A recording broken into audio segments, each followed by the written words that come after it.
Bom dia, amados irmãos e amigos. Bom dia.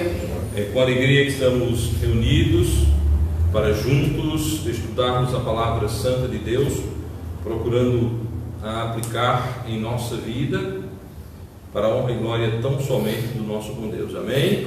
Amém. Peço aos irmãos que estejam orando uns pelos outros, para que Deus esteja abençoando a vida de cada um de nós. Amém? Aproveitar também, fazer menção do aniversário do nosso irmão Beck, que Deus esteja abençoando a vida dele, suprindo as suas necessidades e usando na obra do santo e eterno Evangelho do nosso Senhor e Salvador Jesus Cristo. Amém? Amém. Eu quero pedir aos irmãos que abram, por favor, as vossas Bíblias para a Epístola de Paulo aos Romanos. Nós iremos ler os 11 primeiros versículos. Amém? Amém.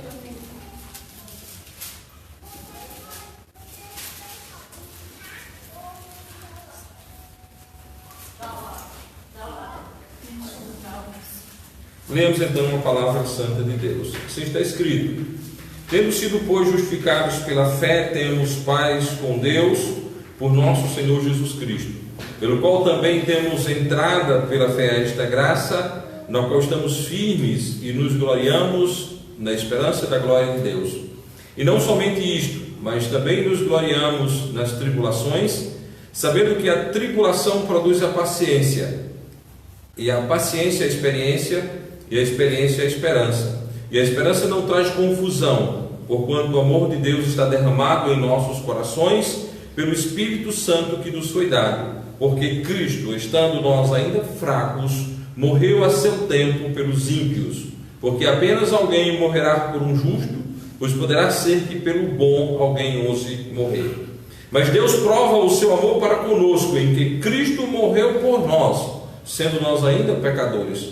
Logo, muito mais agora, tendo sido justificados pelo seu sangue, seremos por ele salvos da ira. Porque se nós, sendo inimigos, fomos reconciliados com Deus pela morte de seu Filho, muito mais, tendo sido já reconciliados, seremos salvos pela sua vida. E não somente isto, mas também nos gloriamos em Deus, por nosso Senhor Jesus Cristo, pelo qual agora alcançamos a reconciliação. Amém? Amém. Que Deus aplique, irmãos, o texto que acabamos de ler em nossos corações, mentes e vidas.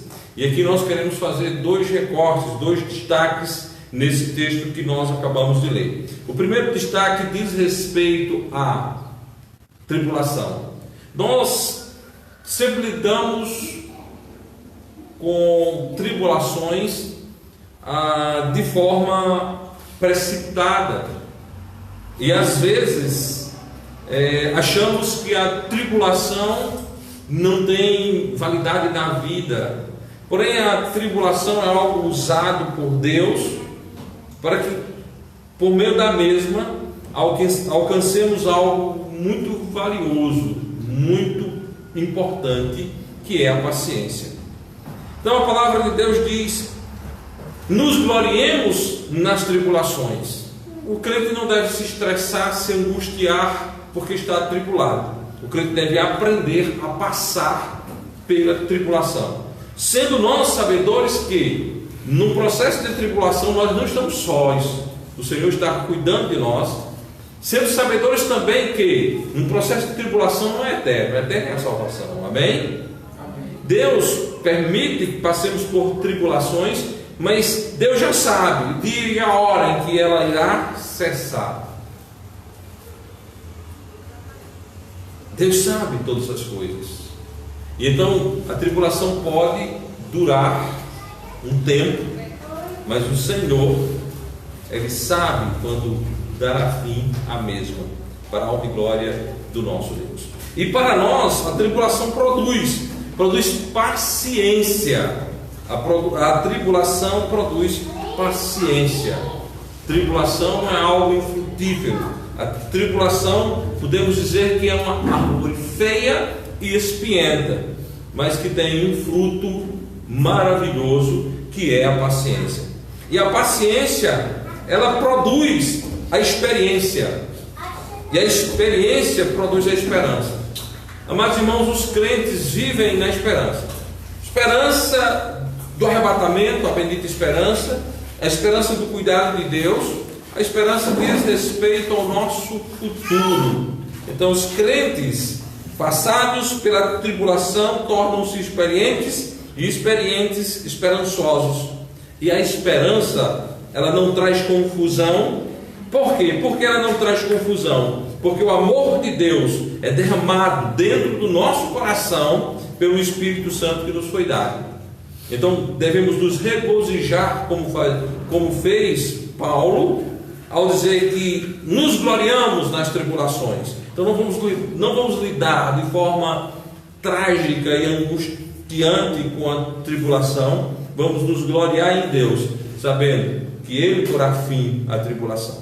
E o outro destaque que nós queremos fazer nesta leitura inicial encontra-se no capítulo 5, versículo 8, onde diz: mas Deus prova o seu amor para conosco, Deus prova o seu amor para conosco, em que Cristo morreu por nós, sendo nós ainda pecadores. Amados irmãos, o amor de Cristo não será provado, o amor de Deus não será provado.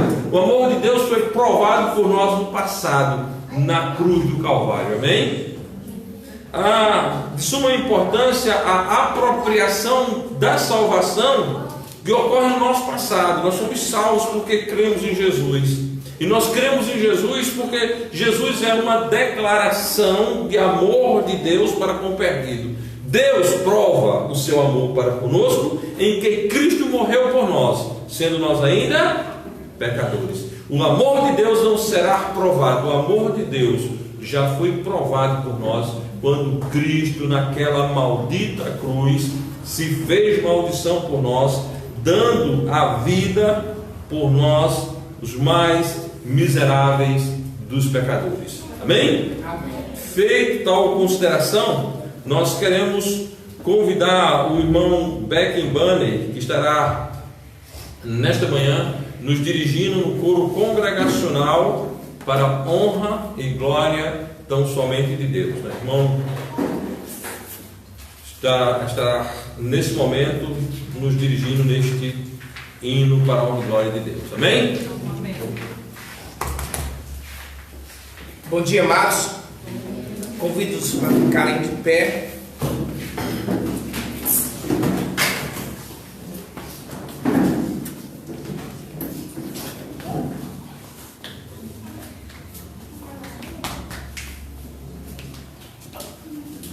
Cantemos o hino lá de 62, Nome Precioso.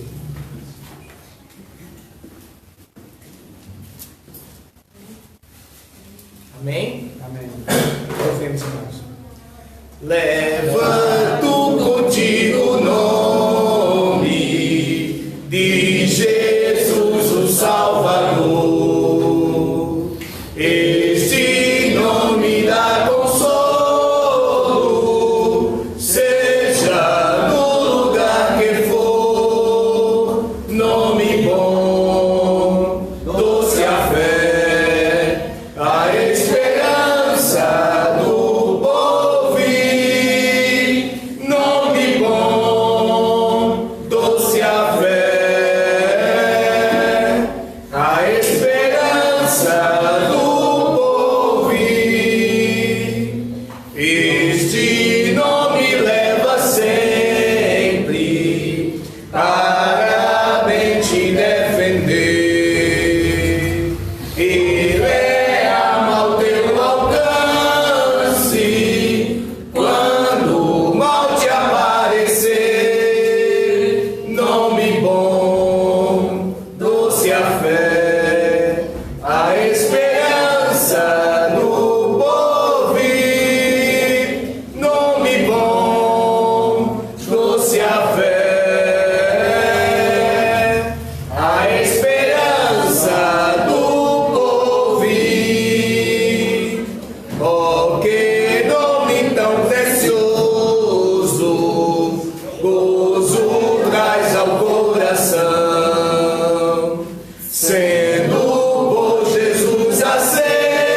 nome santo e venerável,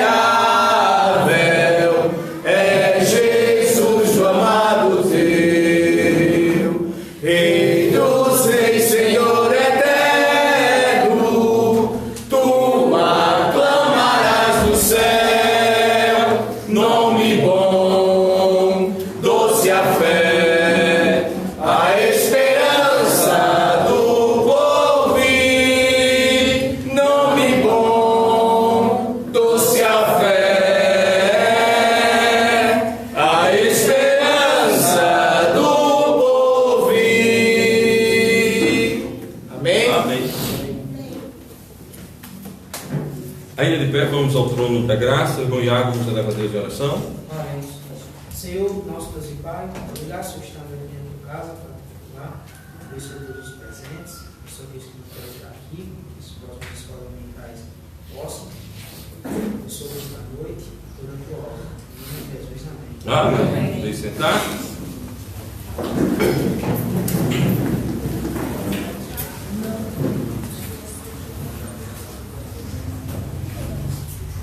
É uma grande alegria estarmos reunidos para servirmos ao Senhor. O domingo é um dia especial no que diz respeito a estarmos juntos no propósito de aprendermos da palavra de Deus e prestarmos a Ele serviço de adoração para a glória tão somente dele. Amém? Uma alegria redobrada é vermos um grande número de crianças aqui conosco nesta manhã, e nós vamos nesse momento pedir, certo? Acho que Suzana e a irmã da Ilma, Rebeca, para as crianças. Deus abençoe esses pequeninos, né? Nós queremos deixar essa sala aqui todinha só para as crianças, né? Então, tem bastante criança aqui, amém?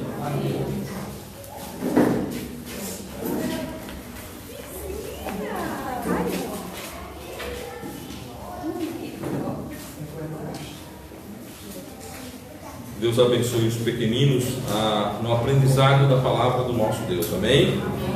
Amados irmãos, gratos a Deus por avanços, né, na construção. A parede da frente foi levantada, né? E a parte que foi decidida ser fechada também está sendo fechada, falta só uma pequena parte, certo? E aí vamos estar orando a Deus. Essa semana a ideia é fechar e tratar do reboco da mesma. E se Deus nos conceder mais uma semana, né? Eu estava brincando aqui com o pessoal, né? Marcelo disse aqui, nessa obra a gente só trabalha uma semana, né? Eu vim para trabalhar uma semana, aí foi mais uma, e assim nós vamos. Afinal de contas, é pela fé contra a esperança, certo? Então, de semana em semana, o alvo é sempre a próxima semana. Então nós estamos, essa semana, Deus já garantiu, nessa semana que começa hoje, vamos orar para que Ele garanta a semana que vem, porque já seria aplicado no reboco aí por fora. Estejamos orando nesse sentido, peço aos irmãos que orem para que Deus esteja suprindo assim as nossas necessidades e que nós possamos suprir as necessidades da obra de Deus, amém? Porém, eu adianto que Deus tem sido maravilhoso, mais do que a gente espera, né? E Ele sempre é mais do que a gente espera, a gente nunca espera, nós nunca temos fé suficiente para esperarmos aquilo que Deus nos dá. Ele tem sido mais misericordioso e gracioso do que a gente esperava com relação à construção desse templo. Vamos orar e continuar trabalhando, sendo grato a Ele pelo que Ele já nos deu e por aquilo que Ele ainda irá nos dar. Amém, meus irmãos? Amém.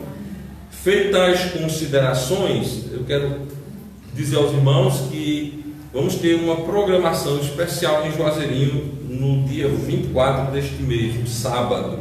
Então vamos nos preparar para estarmos ali. Queremos ir com um grupo durante o dia, fazer evangelismo, distribuição de folhetos, e à noite estarmos ali na congregação, tendo um culto, um serviço de adoração a Deus, para a honra e glória de Deus. Quem tem amigos, conhecidos em Juazeirinho, esteja convidando para esse dia, né? Vamos ver se a gente cria um convitezinho, não sei se o Glenn poderia fazer isso, criar uma artezinha com um convite para esse dia, culto evangelístico, para a gente convidar por meio da internet e nos contatos pessoais para estarmos ali. Amém? Feitas as considerações, irmãos, nós vamos continuar nossos estudos. Nós estamos estudando as doutrinas batistas fundamentalistas. Hoje é a nossa 6ª lição nesse tema, nesse eixo temático, e a aula de hoje diz respeito à fé. A última aula foi sobre o arrependimento e hoje nós vamos estudar sobre a fé. Amém? Convido os irmãos para abrirem Hebreus capítulo 11, versículo 6. Epístola de Paulo aos Hebreus, capítulo 11, versículo 6. Onde está escrito: ora, sem fé é impossível agradar-lhe, porque é necessário que aquele que se aproxima de Deus creia que Ele existe e que é galardoador dos que o buscam. Amém? Que Deus aplique, meus amados irmãos em Cristo Jesus, o texto lido em nosso coração, mente e vida. Então, meus amados, nós já podemos perceber algo aqui nesse texto base, nesse texto da nossa aula. Sem fé é impossível agradar a Deus. Ou seja, não tem como agradar a Deus dentro de um princípio de incredulidade. Ou você crê para agradá-lo, ou você não crê e desfrutará do fruto da incredulidade, que é a perdição eterna. Portanto, a maneira de agradar a Deus é por meio da fé. A fé é importante, e não somente importante, ela é necessária. Há uma distinção entre algo que é importante e entre algo que é necessário. Por exemplo, para nós há coisas que são importantes, porém nós podemos viver sem as mesmas. Porém, tem coisas que são necessárias. Por exemplo, para alguns de nós é importante um determinado tipo de tempero no alimento. Importante. Mas o que é necessário? É o tempero ou o alimento? O alimento. Sem o tempero eu posso comer a comida e continuar vivo. Porém, sem a comida eu posso ter até o tempero, mas irei morrer de inanição, irei morrer de fome. Então, a fé não é só importante, ela é necessária. Necessária para agradar a Deus. Vejamos o Evangelho de João, capítulo 3, versículo 36. O Evangelho de João, capítulo 6, versículo 36. Esse texto é muito conhecido e muito utilizado aqui na igreja, mas por ser conhecido e utilizado, não implica dizer que a gente não continue usando. Nós devemos usar mesmo, porque é um texto de garantia, é um texto base, é um texto estrutural na fé de um batista. A Bíblia diz: aquele que crê no Filho tem a vida eterna.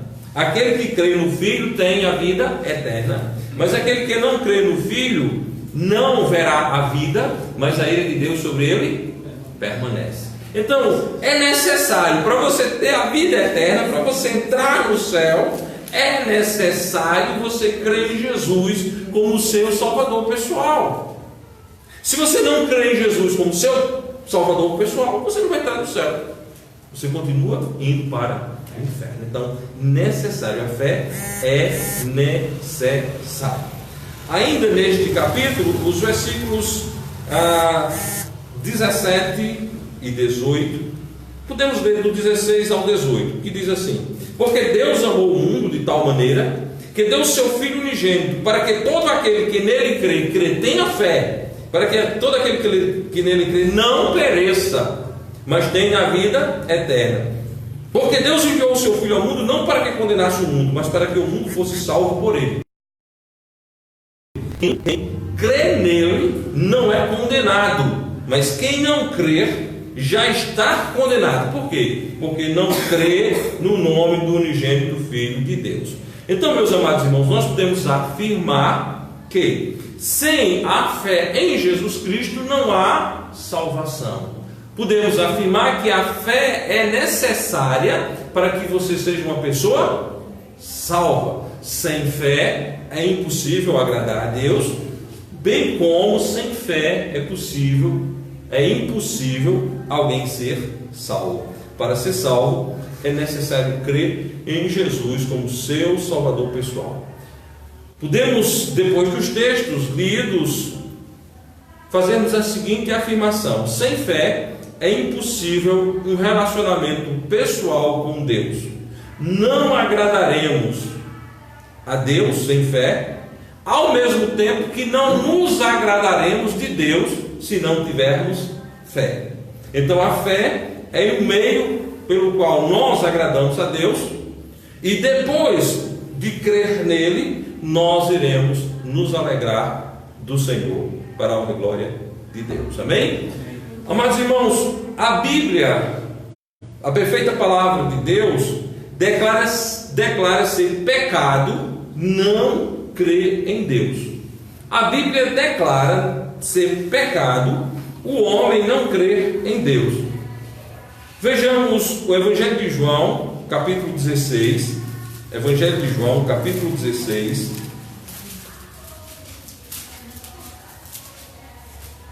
Versículo 9.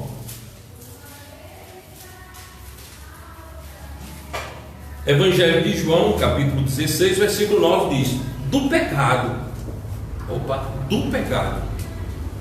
Por que do pecado? Porque não crê em mim do pecado. Uma das tarefas do Espírito Santo é convencer o homem do pecado. Mas por que é necessário convencer o homem do pecado? Porque não crê em mim. Então não crer é pecado. Mas um texto nesta mesma linha, Romanos capítulo 14, versículo 23. Epístola de Paulo aos Romanos, capítulo 14, versículo 23.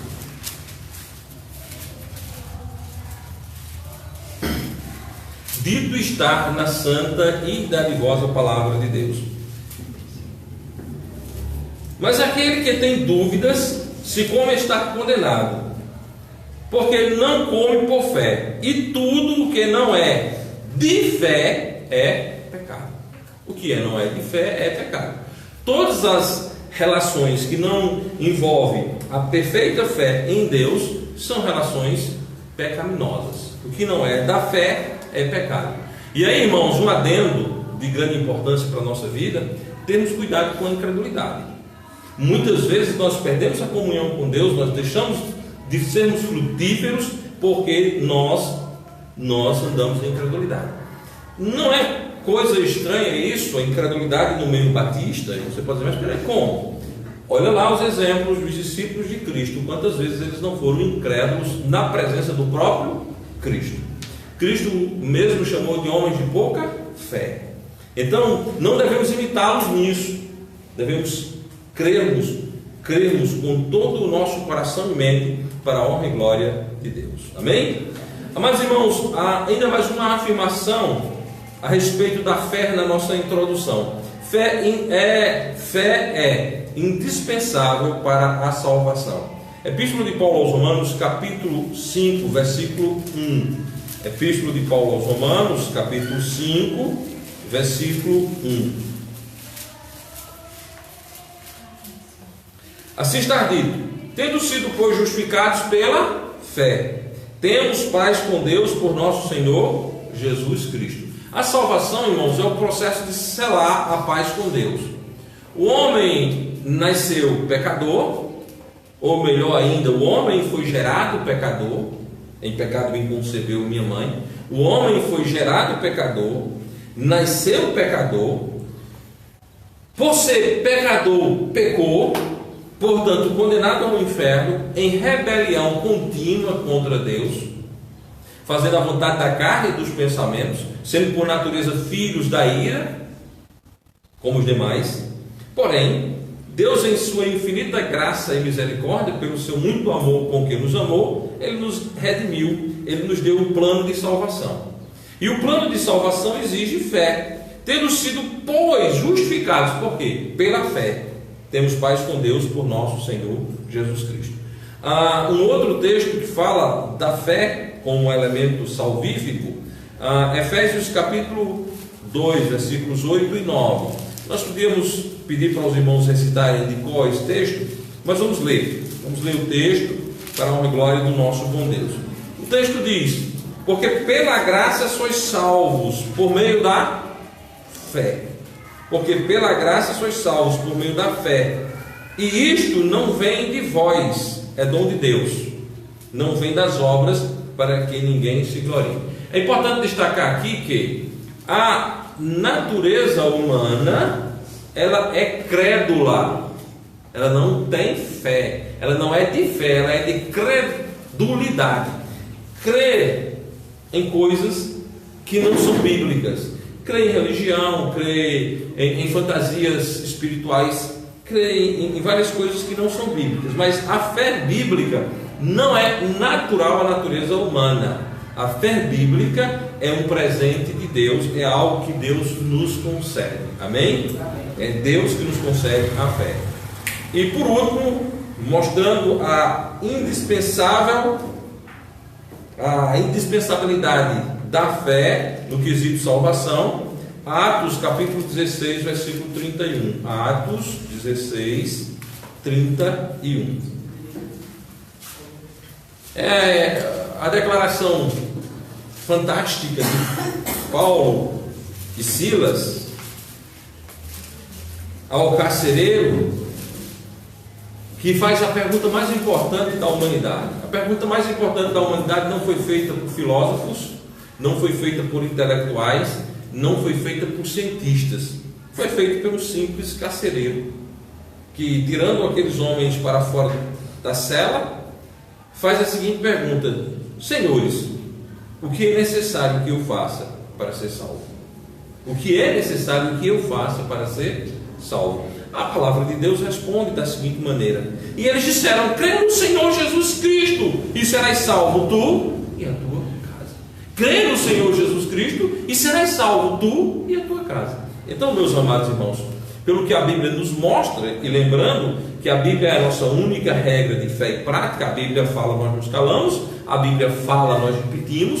Então, pela Bíblia, a Bíblia mostra claramente que sem fé é impossível agradar a Deus, que a fé é mais do que importante, que a fé é necessária para que haja uma relação pessoal com Deus, e que sem fé é impossível a pessoa ser salva pelo nosso Senhor e Salvador Jesus Cristo. Amém? Amém.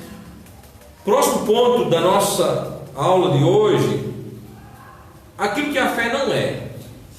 Aquilo que a fé não é. É necessário a gente desmistificar algumas coisas, alguns pontos que as pessoas pensam que é fé. Então tem determinadas coisas que aparentam ser fé, mas de fato não é fé salvadora. Então, o que a fé salvadora não é? Não é mero sentimento intelectual.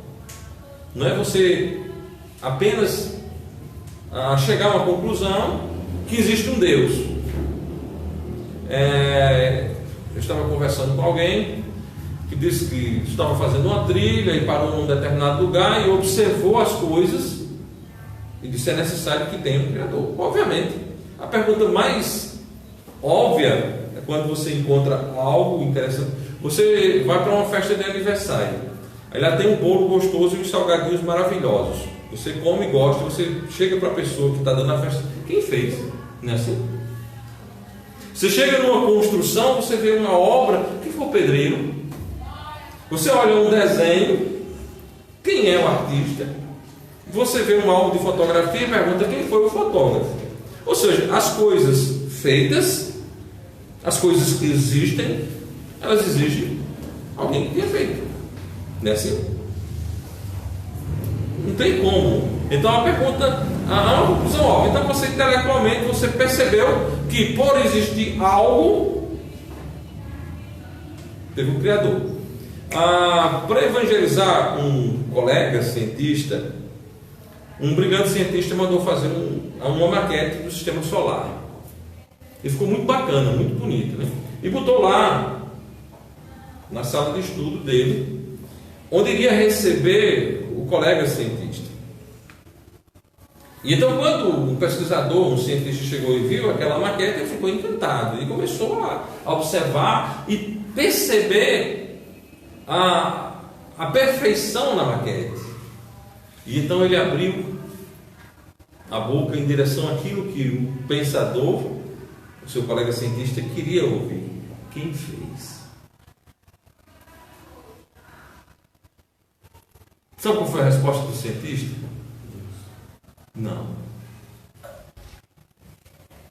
Peguei tudo, comprei a matéria-prima, Joguei para cima, caí desse jeito. Você está louco? Você está vendo que uma perfeição dessa não pode surgir assim? Ele disse: não, louco é você, que diz que a original nasceu assim, surgiu assim. Então as pessoas chegaram à conclusão de que algo criado tem um criador. Bom, um exercício intelectual, certo? É um exercício intelectual. Então não é um mero sentimento intelectual, não é a mera aceitação superficial temporal. Vamos ver Evangelho de João 5,35. Evangelho de João 5,35.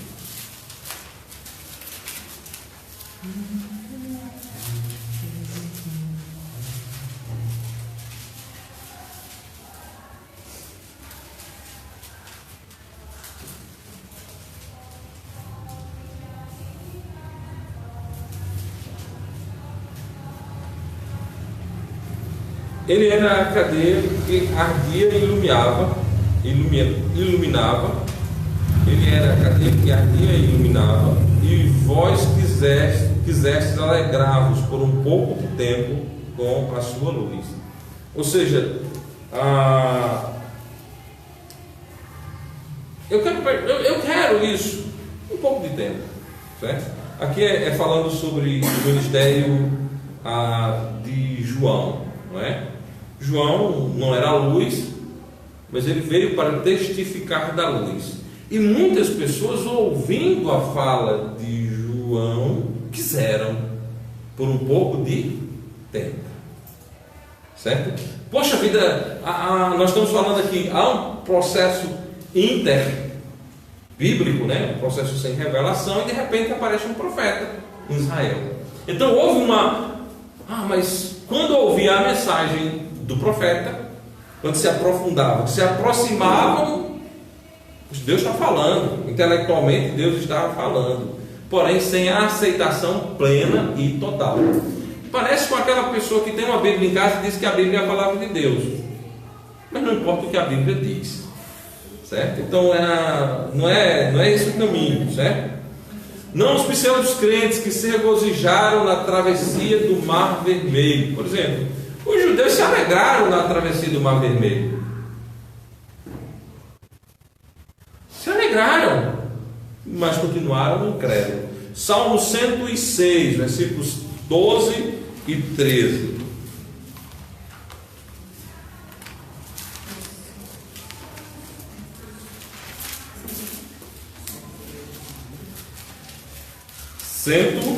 e 6, 12 e 13.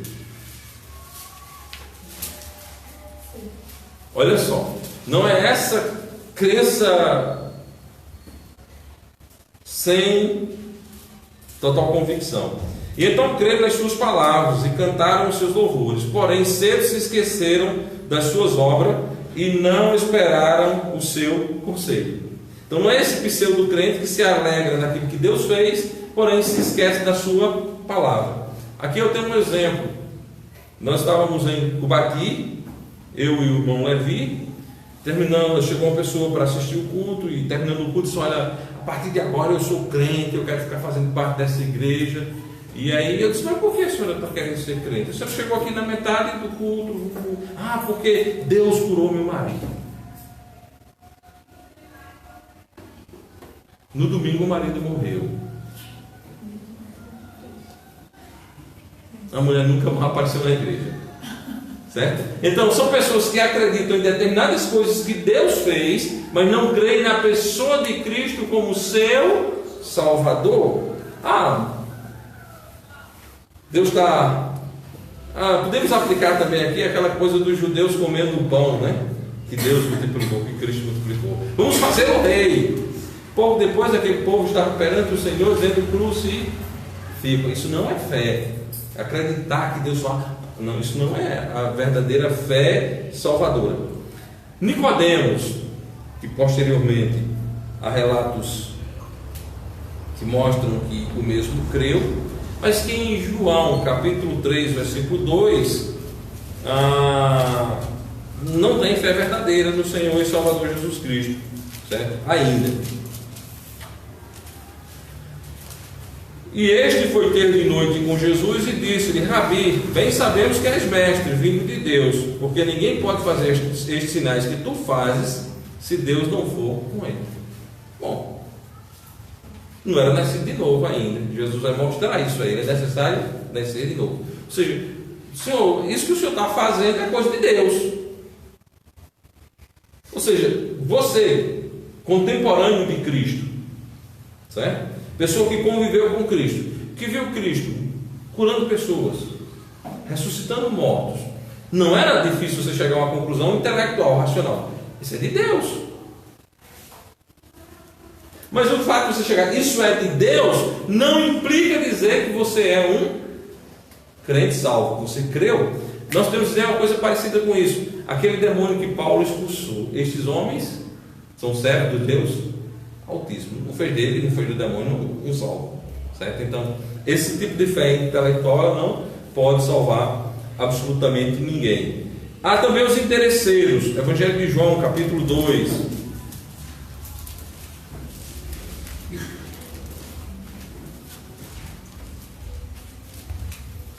Os interesseiros. E estando ele em Jerusalém pela Páscoa, durante a festa, muitos, vendo os sinais que fazia, creram em seu nome. Mas o mesmo Jesus não confiava neles, porque a todos conheciam. Ou seja, estão interessados nos sinais. Então não é que houve ali uma fé verdadeira. Jesus os conhecia. Jesus não confiava naquele tipo de declaração de fé, porque era uma fé nos sinais e não na pessoa. Certo? Fé nos sinais e não na pessoa do nosso Senhor e Salvador Jesus Cristo. E ainda, Evangelho de João, capítulo 8, versículo 30 e 31.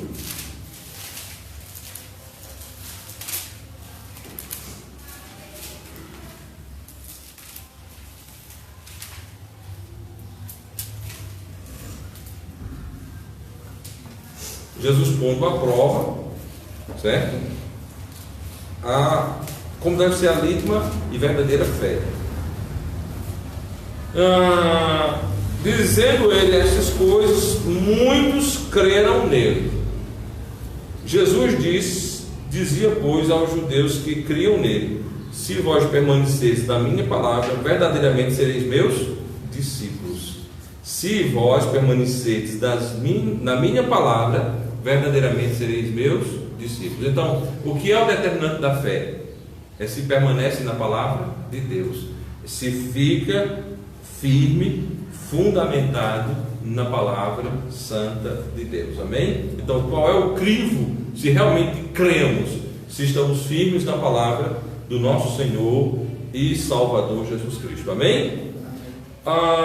Afirmamos ainda que é uma coisa óbvia. A fé salvadora não é um salto cego ou um insensato salto cego para mais densas trevas. A fé bíblica não é uma fé na ignorância. A fé bíblica é uma fé na revelação das coisas criadas, das coisas feitas por Deus. Amém? Semana passada eu vi uma postagem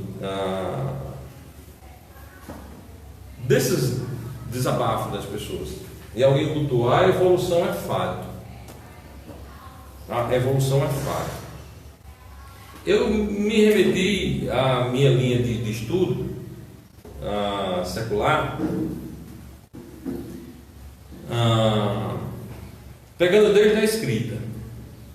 Desde a escrita até hoje, não existe na história da humanidade absolutamente nada de ninguém que evoluiu.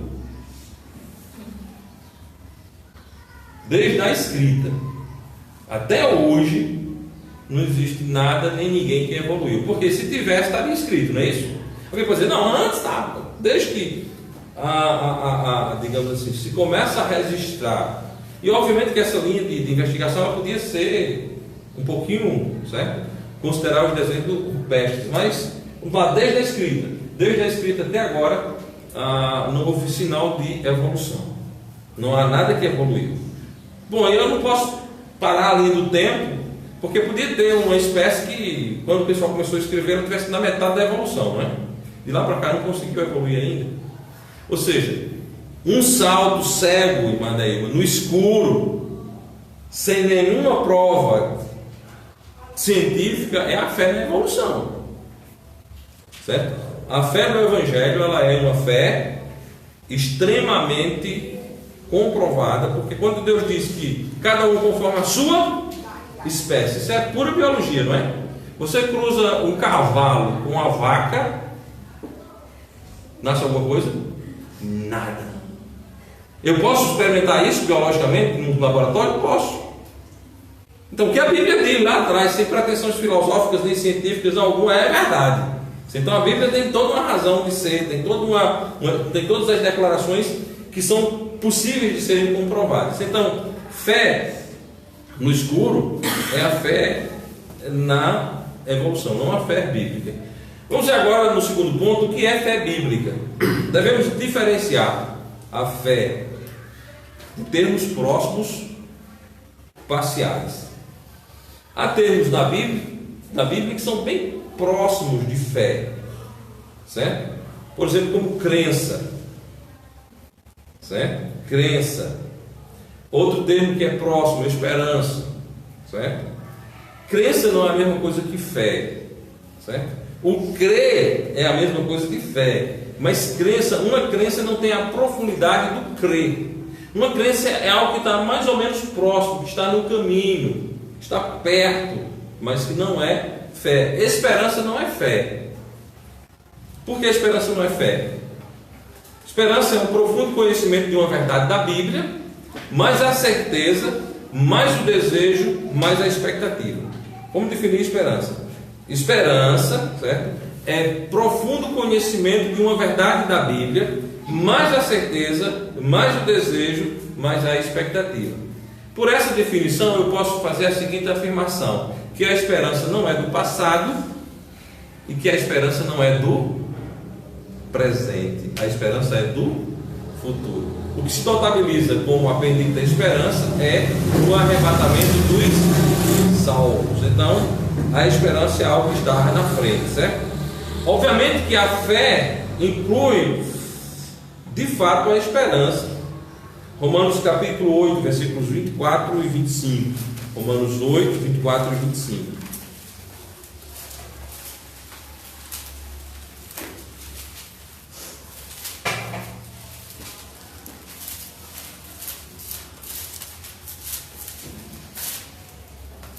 Porque em esperança fomos salvos, ora a esperança que se vê não é esperança.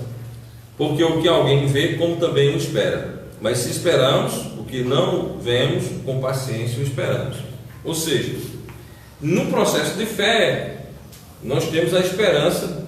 Aqui trata-se da bendita esperança. A esperança de termos o nosso corpo transformado, a esperança de sermos igual a Cristo, a esperança de irmos habitar no céu, certo? Essa esperança escatológica que é chamada pela Bíblia de bendita esperança. E ela refere-se somente ao futuro, certo? Enquanto a fé refere-se ao presente, ou melhor, ao passado, ao presente e ao futuro. Fé, ela é operada no passado, quando você creu em Jesus como seu Salvador, certo? Nós somos salvos porque nós cremos. Fé no presente, nós acreditamos que Deus está abençoando a nossa vida, que Deus está suprindo as nossas necessidades. Fé no futuro, quando nós estamos orando, Senhor, supre tal necessidade. Você tem uma consulta médica e você está desconfiado que tem algum problema, você começa a orar, Senhor, não é assim? Então, quando nós estamos orando, nós estamos mostrando também fé no futuro. E a fé, ela se manifesta nessas três, digamos assim, nessa linha do tempo, do passado, do presente e do futuro. A esperança somente no futuro, ok? Importante também destacarmos a fé como um conjunto de doutrina. Judas 1:3, Judas único, né? 3, Judas versículo 3.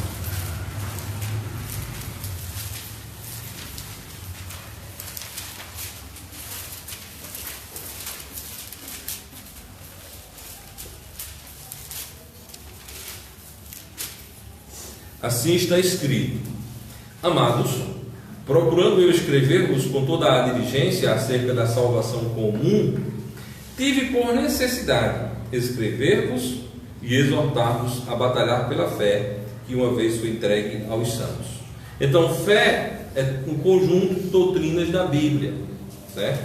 A fé, de modo geral, as Escrituras Sagradas é o conjunto de fatos nos quais nós depositamos a nossa fé e confiança. A fé aplicada ao pecador é confiar completamente na palavra de Deus.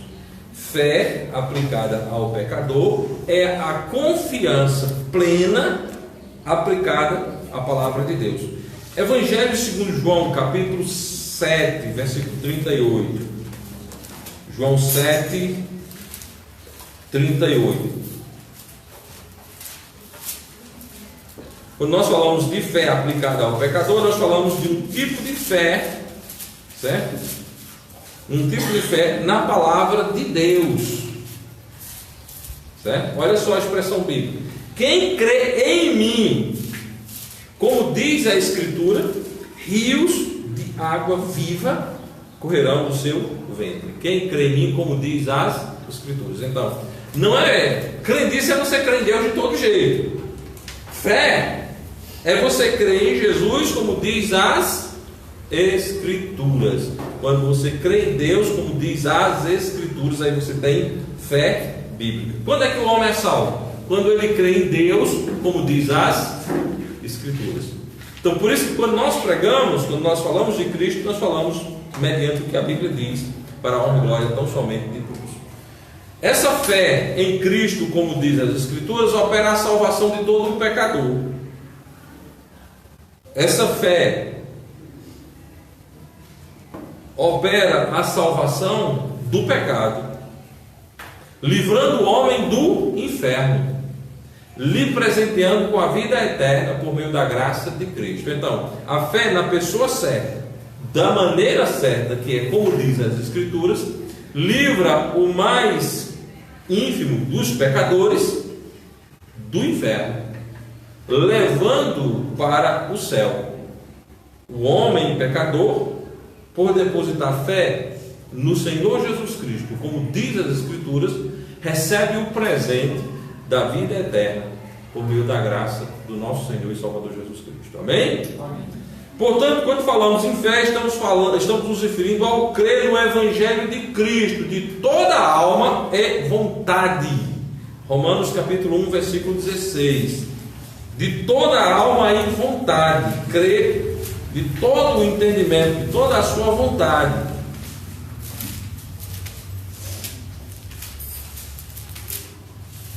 Não é você crê meramente que Deus vai abençoar a sua vida, que as coisas vão dar certo, que a sua doença vai ser curada, que o seu casamento vai ser uma bênção, que vai chover o ano que vem e os açudes irão encher. Não é isso, certo? Fé na pessoa de Cristo, no Evangelho de Cristo. Versículo 16 do capítulo 1 de Romanos: porque não me envergonho do Evangelho de Cristo, pois é o poder de Deus para a salvação de todo aquele que crê, primeiro do judeu e também do grego. Crê em quê? No Evangelho de Jesus Cristo. Amém? Crê no Evangelho de Cristo. Então, quando falamos crer, nós falamos crer no Evangelho, de todo o entendimento, de toda a alma e de toda a vontade. Sendo assim, o receber o Cristo do Evangelho de toda entendimento, alma e vontade. Receber a Cristo como Salvador pessoal. Evangelho de João, capítulo 1, versículo 11. Evangelho de João, capítulo 1, versículo 11 e 12. Veio para o que era seu, e os seus não receberam. Mas a todos quanto receberam, deu-lhes o poder de serem feitos filhos de Deus, aos que creem no seu nome. Receber a pessoa de Cristo como o único e todo suficiente Salvador. Amém? Aqui nesse ponto a gente deve fugir de uma palavra: aceitar, né? Tem algumas pessoas que usam muito a palavra aceitar, aceitar, e às vezes até nós mesmos, por vício de linguagem, findamos usando esse termo. Eu vou dar só um destaque bem rápido sobre isso. Destacamos aqui a necessidade de usarmos o termo bíblico receber. Na Bíblia não tem aceitar. E rapidamente, como é que pastor, receber é a mesma coisa? Aceitar não é a mesma coisa? Receber, aceitar. Bom, receber é alegre e acolhida. Eu chego na sua casa e você me recebe alegremente. Certo? É uma situação de honra e envolve dedicação total. Por exemplo, você mora numa cidade, sua mãe mora em uma outra localidade, e ela liga para você e diz: olha, eu vou passar uma semana na sua casa. Você prepara as coisas alegremente. Quando ela chega, está tudo pronto para você receber. É diferente de você aceita fulano ficar uma semana aí. Eu aceito. Diferente, certo? Então, quando se fala receber, pensa assim, em alegre acolhida, pensa em honra, pensa em dedicação total. Esse é o termo bíblico. O termo pragmático é aceitar, é apelativo, é emotivo, certo? É impositivo e é religioso, certo? Nos termos do Evangelho. É um apelo. Você aceita Jesus como sendo aquela coisa bem, certo? Forçosa. Irmão, quando você está com sede, que alguém lhe dá água, o que você faz? Você recebe. Não precisa fazer, aceita. Agora, você está sem sede, aceita, né? Você não quer mais. É aquela frase do pastor Miguel: ninguém almoça depois que almoça, não é? Você já vê que quando você está satisfeito, muito satisfeito, comeu bastante, comida para você não tem atrativo nenhum, né? Certo?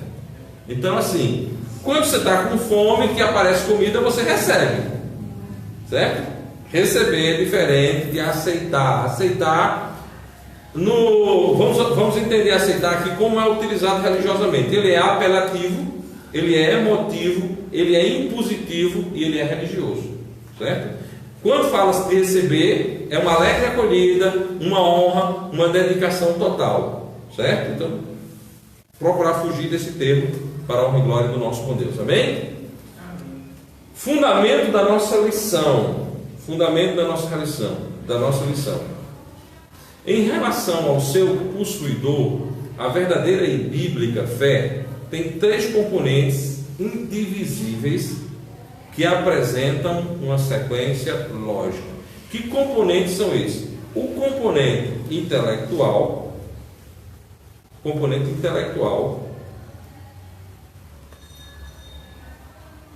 é de suma importância, certo? Componente intelectual. O componente emocional e o componente da vontade.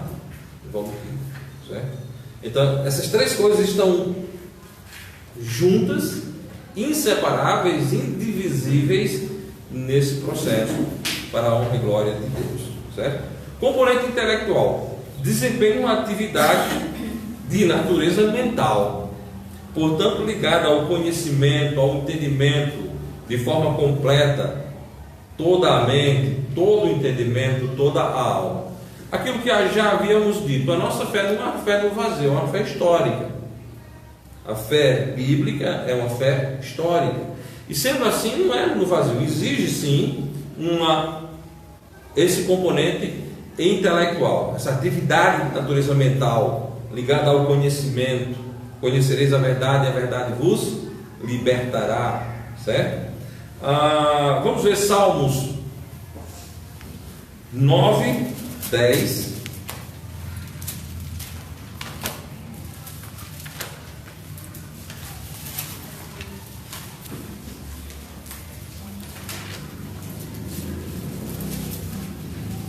O livro dos Salmos, capítulo 9, versículo 10.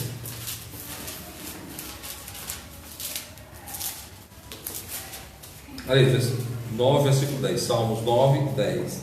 Assim está dito: em ti confiarão os que conhecem o teu nome, porque tu, Senhor, nunca desamparastes os que te buscam. Em ti confiarão os que conhecem o seu nome. Conhecimento, usar do atributo do conhecer, ligado à parte intelectual do ser humano. Aquilo que Deus criou o homem com capacidade de adquirir, de assimilar conhecimento. Romanos capítulo 10, versículo 17.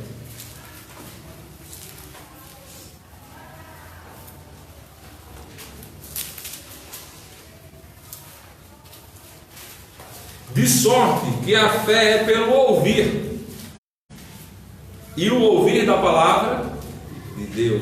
De novo, o componente intelectual é chamado aqui nesse contexto, certo? Você vai ouvir. Ao ouvir, você vai alimentar a sua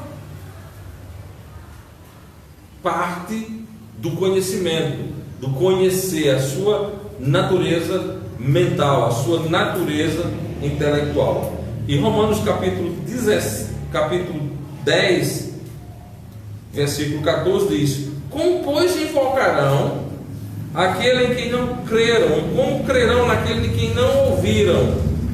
E como ouvirão se não há emprego? Então, o ouvir alimenta exatamente esse componente intelectual, mental, para que o homem, ouvindo, creia no Evangelho Santo e Eterno do nosso Senhor e Salvador Jesus Cristo. Alguns destaques aqui importantes ainda sobre isso. Crer. Essa parte intelectual, ela vai fazer com que você creia na literalidade das Escrituras, e em particular quanto nossa pecaminosidade, a redenção provida em Cristo, as condições para a salvação, as bênçãos prometidas aos filhos de Deus. Então, quando nós usamos Deus através do seu Santo Espírito, trabalha na nossa natureza mental, intelectual, nós vamos crer totalmente na Bíblia, crer totalmente na sua literalidade, crer em particular que somos miseráveis pecadores e merecemos o inferno, cremos que Deus em Cristo Jesus proveu a redenção eterna, cremos nas condições que Deus nos dá para a salvação, crê no Senhor Jesus Cristo e serás salvo, tu e tua casa, crê nas bênçãos prometidas aos filhos de Deus. Bem, na existência do Deus da Bíblia, Hebreus 11:6, que já lemos, é impossível agradar a Deus, não é? Hebreus capítulo 11, versículo 6, que é também o texto base da nossa lição, certo? É impossível agradar a Deus, é impossível de fato agradar a Deus sem fé. Ora, sem fé é impossível agradar, porque é necessário que aquele que se aproxima de Deus creia que Ele existe e que é galardoador dos que o buscam. Então, cremos plenamente na existência de Deus. O homem não tem desculpa para viver na incredulidade. O que de Deus necessitamos saber, Ele providenciou. O que você precisa saber de Deus tem na Bíblia, e Ele ainda deu mais algumas coisinhas. Vejam aí Romanos capítulo 1, versículo 19 e 20. Além da Bíblia, ou melhor, antes da Bíblia, Ele já tem um testemunho que fala em nome dEle continuamente. Versículo 18 e 19 do capítulo 1 da Epístola de Paulo aos Romanos: porque do céu se manifesta a ira de Deus sobre os filhos da impiedade e injustiça dos homens, que detêm a verdade e a injustiça, porquanto o que de Deus se pode conhecer, nele se manifestam, porque Deus o manifestou. Versículo 20: porque as suas coisas invisíveis, desde a criação do mundo, tanto o seu eterno poder como a sua divindade, se entendem e claramente se veem pelas coisas que estão criadas, para que eles fiquem inexcusáveis. Eu li aí o versículo 18 também, na 19 e 20 suficiente, mas lemos também o 18. Bíblia nunca é demais, amém? Cremos em Cristo, né? Em Cristo, tudo o que a Bíblia diz em relação a Ele. Cremos em Cristo, tudo o que a Bíblia diz em relação a Ele. João capítulo 8, versículo 24.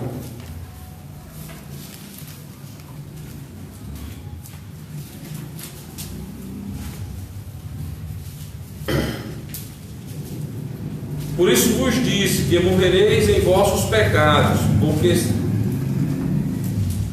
por isso vos disse que morrereis em vossos pecados, porque se não credes que eu sou, morrereis em vossos pecados. Se nós não cremos em tudo que a Bíblia diz em relação a Jesus Cristo, não somos ainda crentes no Senhor e Salvador Jesus Cristo.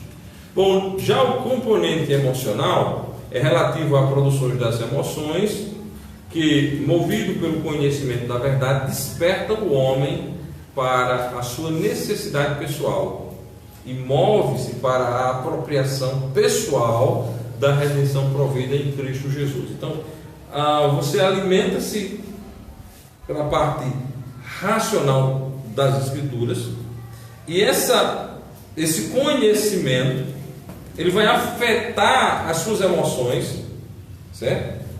Movendo você a despertar para a necessidade de apropriação pessoal. Eu preciso crer, porque se eu não crer, eu estarei indo para o inferno, eu continuarei indo para o inferno. Apropria-se da redenção. Então, onde entra as emoções?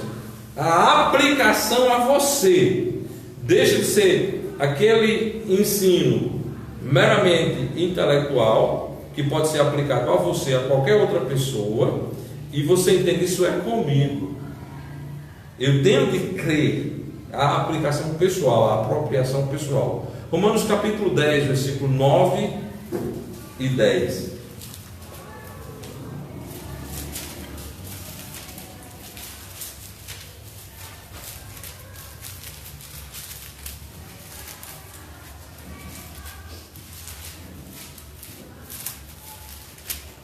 Dito está na palavra santa do nosso Deus. Romanos capítulo 10, versículo 9 e 10. A saber, se com a tua boca confessares ao Senhor Jesus e em teu coração credes que Deus o ressuscitou dentre os mortos, serás salvo. Visto que com o coração se crê para a justiça e com a boca se faz confissão para a salvação. Se com a tua boca confessares ao Senhor e em teu coração credes, ou seja, a aplicação pessoal da verdade das Escrituras, da verdade daquilo que Cristo fez na cruz do Calvário para ser o seu Salvador. Aplicação pessoal, a parte relativa à emoção, o componente emocional, toca você no que diz respeito à sua pessoa, para que você creia em Cristo como seu Salvador pessoal. Lucas capítulo 17. Lucas capítulo 17, versículo 26.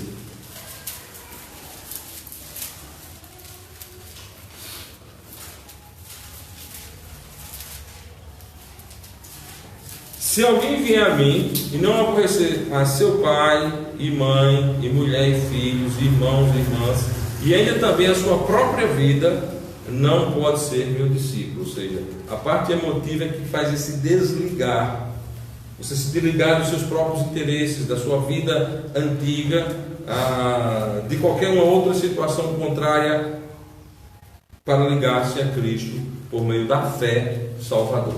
Amém? E o componente volitivo, relativo à vontade, à decisão, a completa entrega do coração a Deus. Completa entrega do coração a Deus. Mateus capítulo 11, versículos 28 e 29.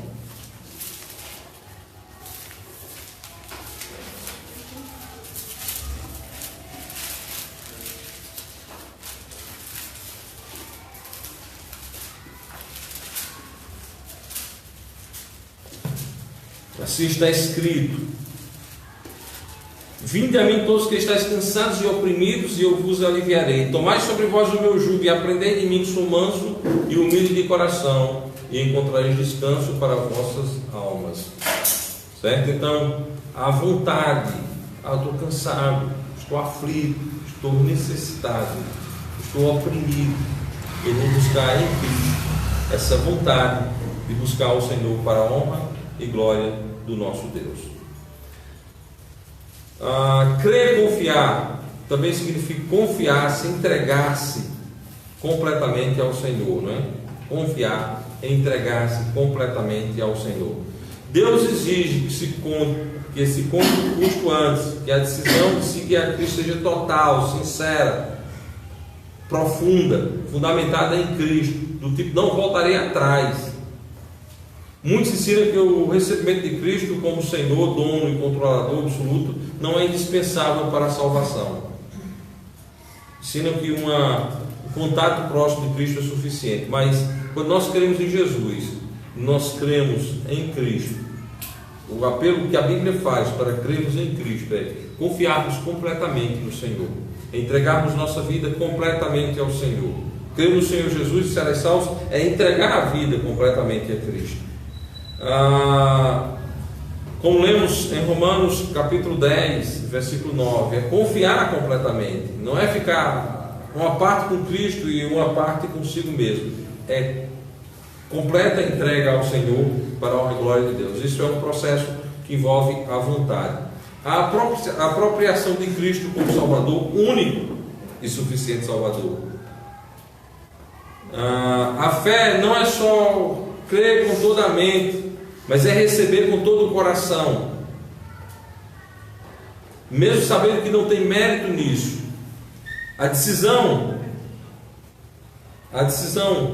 é de estar na mão de Cristo, sendo sabedor que da mão de Cristo ninguém é arrebatado, sendo sabedor que da mão de Cristo ninguém sai, sendo sabedor que todo aquele que o Pai me dá virá a mim, exercício da vontade, virá a mim, e a parte de Cristo da minha mão ninguém arrebatará, certo? A parte de Cristo não lançarei fora. E aí você vê que há um contrato, não é? O contrato de Cristo é eterno, o meu contrato com Cristo é também eterno. Cristo está dizendo, dou vida eterna, eu tenho de ir para Cristo sabendo que eu estou com Cristo a minha vida inteira aqui na terra, e a eternidade inteira estarei na casa do Senhor para a honra e glória dele e tão somente dele. Fé é deficiente de um só destes três componentes. O pecador conhece a verdade,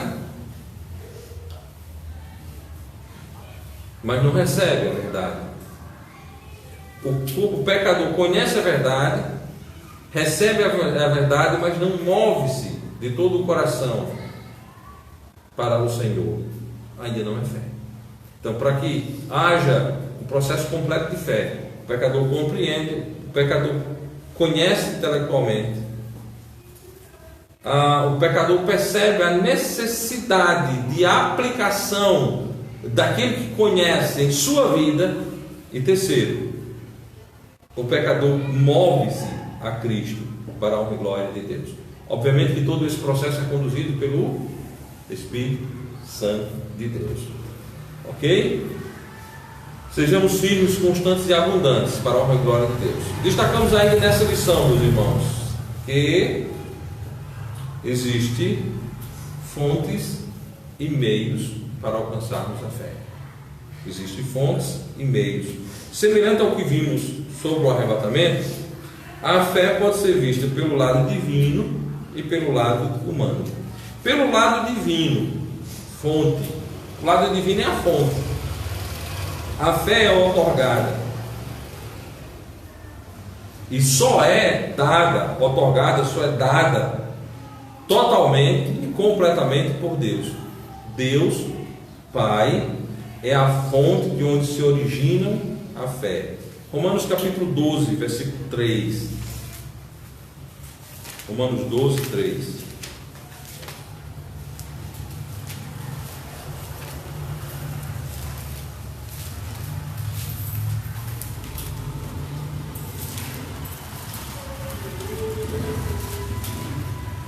Porque pela graça que é me dada, digo a cada um dentre vós, que não pense de si mesmo, além do que convém, antes pense com moderação, conforme a medida da fé que Deus repartiu a cada um.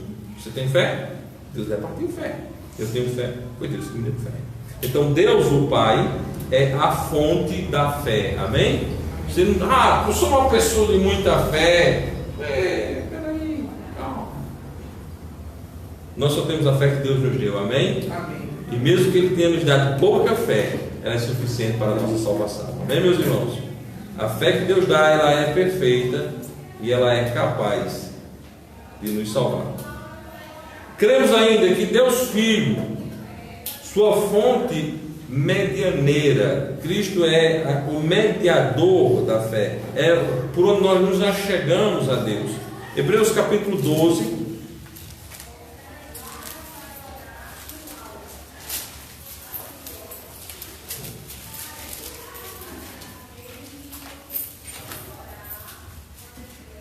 Hebreus capítulo 12, versículo 2. Fonte que é medianeira da fé, Jesus Cristo. Olhando para Cristo, autor e consumador da fé, o qual, pelo gozo que lhe estava proposto, suportou a cruz, desprezando a afronta, e assentou-se à destra do trono de Deus. Olhando para Jesus, autor e consumador da fé. Amém? Cristo é aquele que é mediador, pelo qual nós nos achegamos a Deus. O criador da fé, o iniciador, o autor, aquele que fez a fé. Vamos ver também 2 Pedro 1:1.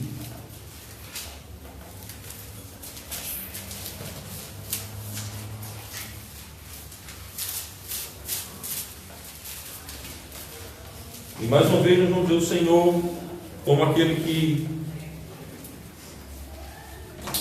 nos dá a fé.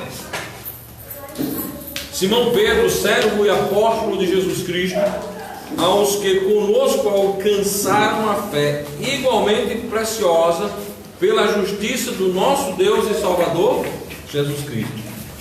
Fé obtida por meio do nosso Senhor e Salvador Jesus Cristo. Cremos ainda em Deus, o Espírito Santo, sua fonte capacitadora. Então o Pai gerou a fé, o Pai é a origem da fé, a fonte da fé, certo? O Filho é o medianeiro da fé e o Espírito Santo, o capacitador, aquele que nos capacita a fé. 1 Coríntios 12.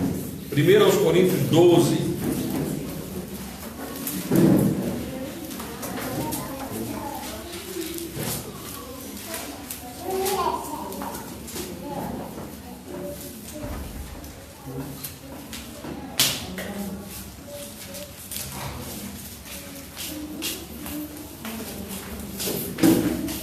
Ora, há diversidade de dons, mas o Espírito é o mesmo. Versículo 8. Porque pelo Espírito é dada a palavra da sabedoria, e a outro pelo mesmo Espírito a palavra do conhecimento, e a outro pelo mesmo Espírito a fé, e a outros pelo mesmo Espírito os dons de curar. Então veja bem, pelo mesmo Espírito é dado a fé. O Espírito Santo é o meio, é aquele que nos capacita a fé para a honra e glória do nosso Deus. Amém? Toda a salvação é um dom de Deus. Efésios capítulo 2, versículo 8. Porque pela graça sois salvos por meio da fé, isso também vós é dom de Deus. Dom de Deus. E certamente esse dom de Deus inclui a fé. Pelo lado humano, nós temos os meios, certo? Vem pelo ouvir. É Deus que dá a fé, mas ele diz, vem pelo ouvir. Você vai ouvir, tem de ouvir, certo? Pelo lado humano, ouvir, certo? Escutar, crer, obedecer à pregação. Exemplo, Romanos capítulo 10, versículo 17, né? A fé vem pelo ouvir, o ouvir da palavra de Deus. Obviamente que a pregação tem que ser focalizada na pessoa e na obra de Cristo. Focalizada na pessoa e na obra de Cristo, né? Cristo, o centro da pregação é o nosso Senhor e Salvador Jesus Cristo. Fé vem pela vontade submissa vontade submissa. Fé vem pelo motivo certo, Jesus Cristo, nosso Salvador, certo? Fé vem pela oração, o Senhor orou para que tivéssemos fé, João capítulo 17. Fé vem pelo exercício e a prática intensa da fé que já temos, certo? A sua fé vai crescer pelo ouvir e ouvir da palavra do nosso Deus. Então, meus amados irmãos, esse assunto fé é fundamental, porque sem fé é impossível agradar a Deus. Esse assunto fé é fundamental, porque sem fé não há como ser salvo. Esse assunto fé é prioritário, pois se não crermos em Jesus, não temos vida eterna. Portanto, que Deus abençoe rico e poderosamente cada um dos que cá estão, bem como aqueles que estão acompanhando via internet, a depositarem sua completa fé na pessoa do nosso Senhor e Salvador Jesus Cristo. Ele que é o autor e o consumador da fé, Ele que é o perfeito Salvador de todo aquele que nele crê, certo? Que Deus esteja abençoando a vida de cada um a estarem crescendo para a glória do nosso bom Deus. Deus abençoe aos amados, supra as necessidades e fortaleça. À noite teremos serviço de adoração às 8 horas, aqui no nosso templo. Aos que estão mais adiante, mais distantes, podem acompanhar também pela internet para a glória do nosso bom Deus. Amém? Feito tais considerações, vamos nos pôr de pé e vamos orar ao Senhor nesta manhã. Meu Deus e meu Pai, nós te agradecemos por tua bondade e por tua misericórdia. Nós pedimos que nos ajude a